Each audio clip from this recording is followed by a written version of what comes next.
Hello learners, स्वागत है आप सभी का इस चैनल में। आज से मैं एक नई सीरीज जो है वो प्रारंभ कर रही हूँ और इस सीरीज के अंतर्गत मैं आपको PYQs जो है वो करवाने वाली हूँ। PYQs यानी कि प्रीवियस ईयर क्वेश्चन। और ये जो प्रीवियस ईयर क्वेश्चंस मैं आपको करवाने वाली हूँ वह UPSC CSE के जो है वह करवाने वाली हूँ। कौन से ईयर से कौन से ईयर तक? तो 1995 से लेकर 2021 तक के आए हुए प्रश्न जो है वो इस सीरीज में मैं कवर करूंगी सब्जेक्ट वाइज। तो आज से जो हम शुरू कर रहे हैं वो इंडियन पॉलिटी एंड गवर्नेंस यानी कि भारतीय राज्य व्यवस्था और शासन के प्रश्नों से जो है वो शुरुआत कर रहे हैं। और आज मैं आपको 1995 के आए हुए प्रश्न जो है वो करवाने वाली हूँ। चलिए दोस्तों शुरू करते हैं। आज का पहला प्रश्न ये रहा स्क्रीन पर। निम्नलिखित में किसका भारत के संविधान में तो स्पष्ट उल्लेख नहीं है पर परिपाटी के रूप में पालन किया जाता है? ए, वित्त मंत्री निम्न सदन का सदस्य होना चाहिए। बी, प्रधानमंत्री यदि निम्न सदन में बहुमत खो दे तो उसे त्याग पत्र दे देना चाहिए। सी, मंत्रिपरिषद में भारत के सभी भागों का प्रतिनिधित्व हो। डी, अपनी पदावधि की समाप्ति से पूर्व ही राष्ट्रपति और उपराष्ट्रपति दोनों के एक साथ पद त्याग करने पर संसद निम्न सदन का अध्यक्ष राष्ट्रपति का कार्य वहन करे। तो भाई आपको बताना है कि इसका जवाब जो है वो क्या होगा। चलिए देखते हैं।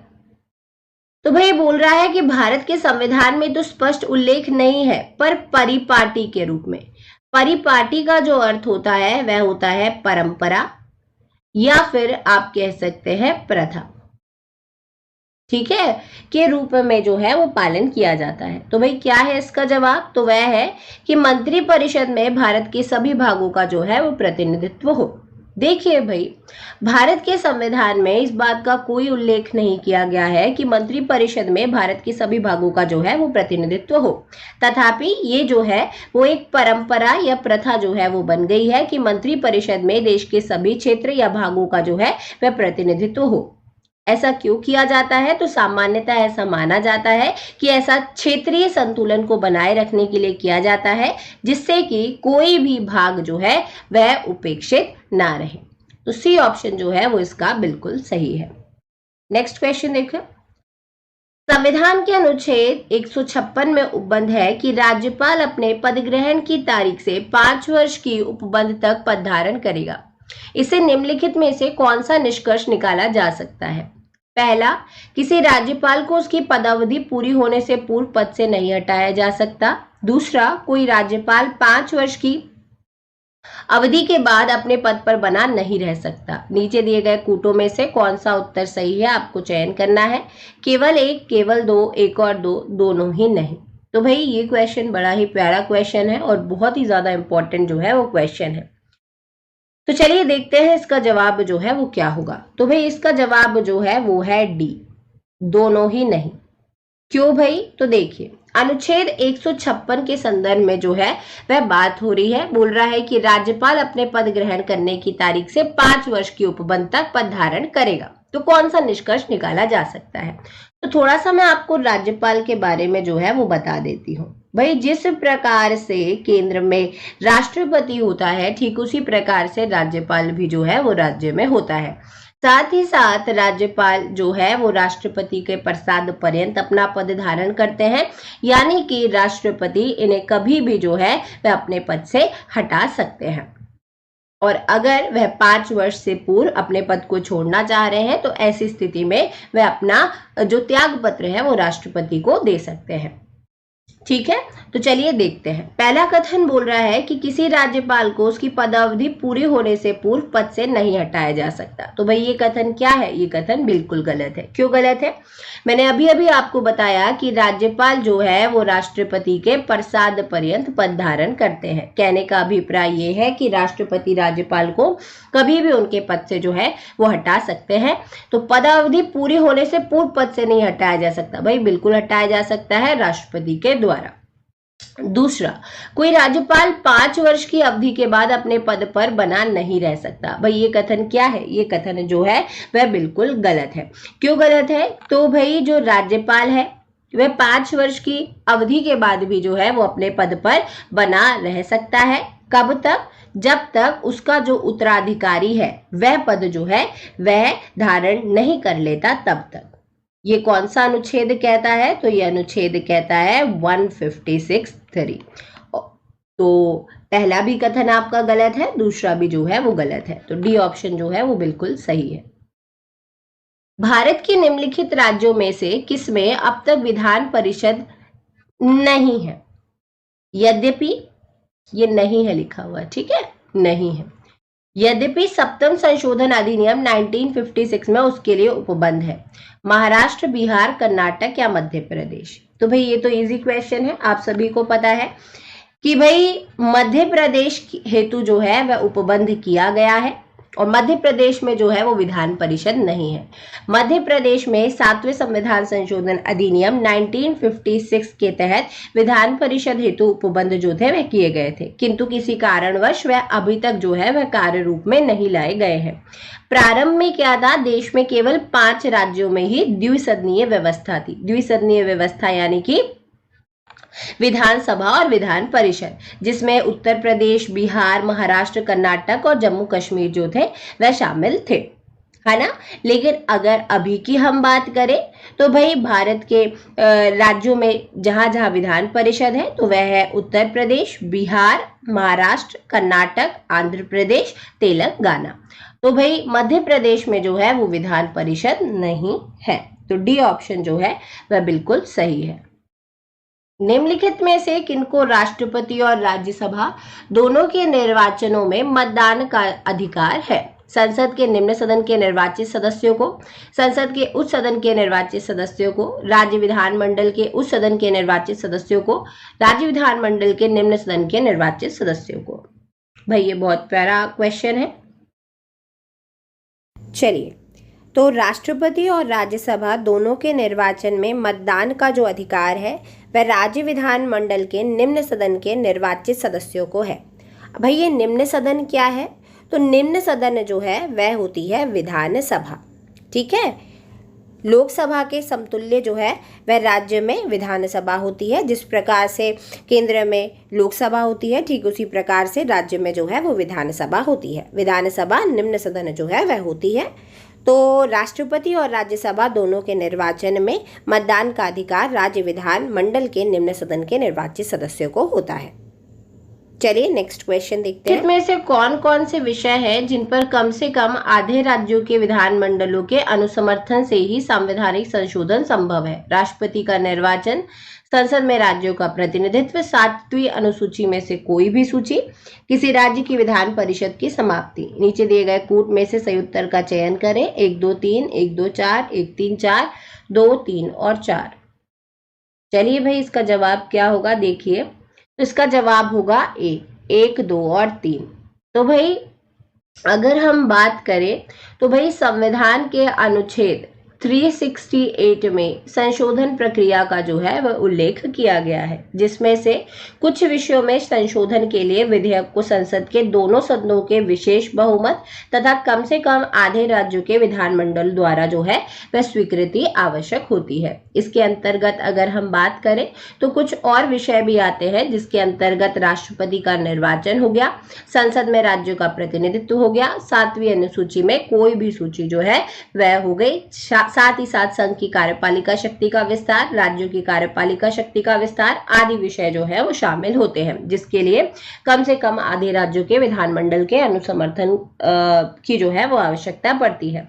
लेकिन अगर हम बात करें कि किसी राज्य की विधान परिषद की समाप्ति के लिए, तो भाई किसी राज्य की विधान परिषद की समाप्ति के लिए मात्र साधारण बहुमत से संशोधन जो है वह संभव होता है। तो पहला आपका सही है, दूसरा सही है, तीसरा सही है, तो ये ऑप्शन जो है वो बिल्कुल करेक्ट है। नेक्स्ट क्वेश्चन देखो फटाफट। भारत में राज्यों के बीच सहयोग और समन्वय प्राप्त करने के लिए निम्नलिखित संस्थाओं में से कौन सी संविधानेतर और विधितर संस्था और संस्थाएं हैं? राष्ट्रीय विकास परिषद, राज्यपाल सम्मेलन, आंचलिक परिषद, अंतर्राज्यीय परिषद। 1 और 2, 1 2 3, 3 और 4 केवल 4। भाई ध्यान से इसका जवाब दीजिएगा। तो देखिए भाई, इसका जो जवाब है वह है बी, 1 2 3। राष्ट्रीय विकास परिषद, राज्यपाल सम्मेलन और आंचलिक परिषद, यह तीनों जो है वह संविधानेतर और विधितर जो है वो संस्थाएं हैं। वही अगर हम अंतरराज्यीय परिषद की बात करें तो इसके गठन का प्रावधान जो है वह अनुच्छेद 263 के तहत किया गया है और यह जो है वह एक संवैधानिक संस्था है। तो 1 2 और 3 जो है वो सही है, तो बी ऑप्शन इज करेक्ट।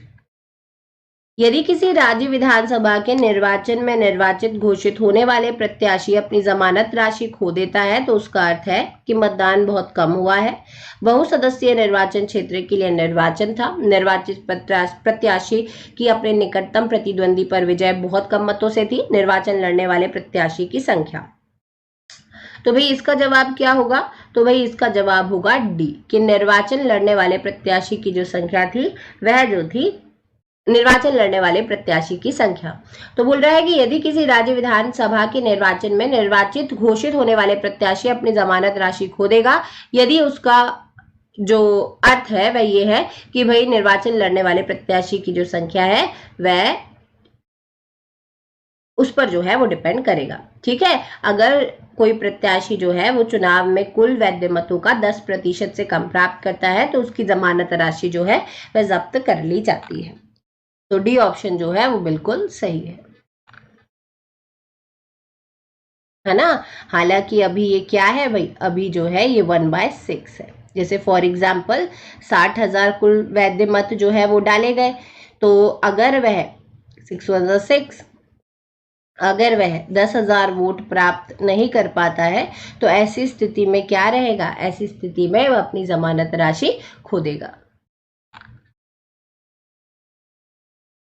निम्नलिखित में से कौन सा राजनीतिक दल राष्ट्रीय राजनीतिक दल है? मुस्लिम league, revolutionary socialist party, Akhil Bharatiya forward block, peasants and workers party of India. 1 2 3, 2 और 4 केवल 3, कोई भी नहीं।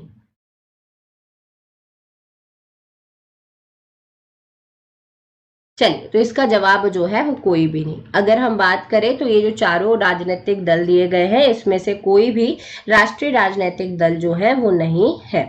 तो डी ऑप्शन जो है वो करेक्ट है। निम्नलिखित में से किन राज्यों में लोक आयुक्त अधिकतम अधिनियम ने मुख्यमंत्री को भी अपने दायरे में लिया हुआ है? पश्चिम बंगाल, केरल, गुजरात, महाराष्ट्र, मध्य प्रदेश, उड़ीसा, राजस्थान और कर्नाटक। तो वही कौन से ने लिया है दायरे में? तो वह है गुजरात और महाराष्ट्र। अगर हम बात करें तो महाराष्ट्र, गुजरात, आंध्र प्रदेश, हिमाचल प्रदेश, मध्य प्रदेश के मुख्यमंत्री लोकायुक्त के दायरे में आते हैं, जबकि अगर उत्तर प्रदेश की बात करें, राजस्थान हो गया, बिहार हो गया, उड़ीसा हो गया, इसके मुख्यमंत्री इस दायरे से बाहर है। लोकायुक्त जो है वो भ्रष्टाचार के आरोप लगने पर जांच जो है वो कर सकता है या करवा सकता है। इसे किसी मामले में जांच एजेंसी के निरीक्षण करने या निर्देश देने का अधिकार भी जो है वो प्राप्त होता है। तो गुजरात और Maharashtra is the correct option. Bharat में निर्वाचन प्रक्रम के आरंभ के विषय में कौन सा सही है? सरकार द्वारा निर्वाचन की सिफारिश और निर्वाचन आयोग द्वारा निर्वाचन की अधिसूचना जारी किया जाना, निर्वाचन आयोग द्वारा निर्वाचन की सिफारिश और केंद्र में गृह मंत्रालय द्वारा राज्यों में गृह विभागों द्वारा निर्वाचन की अधिसूचना जारी किया जाना, निर्वाचन आयोग द्वारा निर्वाचन की सिफारिश और राष्ट्रपति अथवा राज्य के राज्यपाल द्वारा निर्वाचन की अधिसूचना जारी करना, और डी निर्वाचन की सिफारिश और उसकी अधिसूचना जारी किया जाना। दोनों ही कार्यों का निर्वाचन आयोग द्वारा जो है वो किया जाना चाहिए। तो भाई इसका जवाब क्या होगा? इसका जवाब होगा सी, कि निर्वाचन आयोग द्वारा निर्वाचन की सिफारिश और राष्ट्रपति अथवा राज्य के राज्यपाल द्वारा निर्वाचन की अधिसूचना जो है वह जारी किया जाना। ठीक है, और अगर हम बात करें तो निर्वाचन की जो सिफारिश करने का कार्य निर्वाचन आयोग द्वारा तथा चुनावी घोषणा राष्ट्रपति अथवा राज्य के राज्यपाल द्वारा संबंधित जो उपबंध है जनप्रतिनिधित्व अधिनियम 1951 का, उसके तहत जो है वो किया जाता है। भारत में स्थानीय शासन के विषय में कौन सा सही नहीं है? पहला, भारतीय संविधान के अनुसार परिसंघीय प्रणाली में स्थानीय शासन जैसी कोई स्वतंत्र कोटि जो है वो नहीं है। स्थानीय निकायों के 30% स्थान स्त्रियों के लिए आरक्षित है। स्थानीय शासन के लिए वित्त का उपबंध एक आयोग करता है। स्थानीय निकायों के लिए निर्वाचन का एक आयोग। तो भाई इसका जवाब क्या होगा? तो इसका जवाब होगा बी। स्थानीय निकायों के 30% स्थान स्त्रियों के लिए जो है वह आरक्षित है। तो भाई ऐसा जो है वह बिल्कुल भी नहीं है। महिलाओं के लिए अगर हम बात करें तो 30% स्थान जो है वह आरक्षित नहीं किए गए हैं। अगर हम बात करें स्थानीय निकाय स्थानीय शासन की, तो भाई इसको जो जोड़ा गया था, स्थानीय निकाय और स्थानीय शासन को, तो भाई इसकी जो व्यवस्था की गई थी वह 73वें और 74वें संविधान संशोधन अधिनियम के तहत जो थी वह की गई थी। अगर हम बात करें 73वें संविधान संशोधन अधिनियम की, तो भाई 73वें संविधान संशोधन अधिनियम जो कि कब का है? 1992 का है। इस अधिनियम के तहत ग्रामीण क्षेत्रों में स्थानीय निकायों की जो थी वह स्थापना की गई थी और यह अधिनियम जो लागू हुआ था वह लागू हुआ था 24 अप्रैल 1993 को। इसी वजह से 24 अप्रैल के दिन पंचायती राज दिवस के रूप में मनाया जाता है। वहीं अगर हम शहरी क्षेत्रों की बात करें तो 74वें संविधान संशोधन अधिनियम 1992 के तहत शहरी क्षेत्रों में स्थानीय निकायों की स्थापना जो थी वह की गई थी और यह अधिनियम जो लागू हुआ था वह लागू हुआ था 1 जून 1993 को। ठीक है, और ये भी याद रखना कि 73वें संविधान संशोधन के तहत 11वीं अनुसूची जोड़ी गई थी जो कि पंचायत से संबंध रखती है और 74वें संविधान संशोधन अधिनियम के तहत 12वीं अनुसूची जोड़ी गई थी जो कि म्यूनिसिपैलिटी यानी कि नगर पालिका से संबंध रखती है। तो भाई इसका बी ऑप्शन जो है वो बिल्कुल गलत है। सो स्टूडेंट्स, नेक्स्ट वीडियो में हम आपको 1996 के प्रश्न जो है वो करवाएंगे। अगर आपको ये वीडियो अच्छा लगता है तो कमेंट सेक्शन में जो है वो ज़रूर बताएं और आपको अगर लगता है कि और जो वीडियोस हैं नए टॉपिक्स पे जो आप चाहते हैं कि हमें हमारे द्वारा लाए जाने चाहिए उसके बारे में भी आप जो है वो हमें सजेस्ट कर सकते हैं कमेंट में। तो मिलते हैं नेक्स्ट वीडियो में, तब तक के लिए bye bye, take care, thank you so much.